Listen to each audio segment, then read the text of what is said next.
उद्धव बाळासाहेब ठाकरे पक्षाच्या वतीने मोताळा तहसीलदार यांना निवेदन देण्यासाठी आणि 2025-26चे जी काही अतिवृष्टीची मदत होती ती अद्यापपर्यंत शेतकऱ्यांना मिळाली नाही, त्याचा जाब विचारण्यासाठी आम्ही सगळे शिवसैनिक या ठिकाणी आलेलो होतो। आणि या ठिकाणी आल्यानंतर अतिशय गंभीर प्रकार समोर आला आहे, तो म्हणजे अद्यापपर्यंत 3100 जवळपास शेतकऱ्यांचे डेटा अपलोड हा झालेला नाही, त्यांचे KYC अपलोड करण्यात आलेल्या नाहीत। आणि त्यामुळे हे शेतकरीसुद्धा कदाचित जर या ठिकाणी आपण आंदोलन केलं नसतं, आपण आवाज उठवला नसता, तर कदाचित हे या मदतीपासून वंचित राहू शकले असते।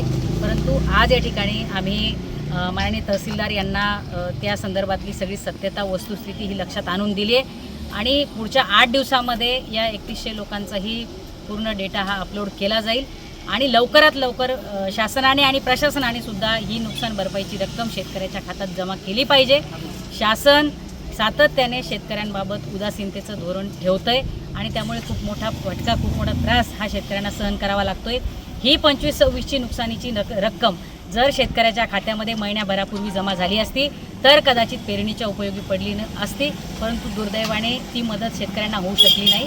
आता आमची पुन्हा एकदा शासनाला आणि प्रशासनाला विनंती आहे की लवकरात लवकर तातडीने 25-26ची नुकसानीची अतिवृष्टीची जी काही रक्कम आहे ती शेतकऱ्याच्या खात्यात जमा करा।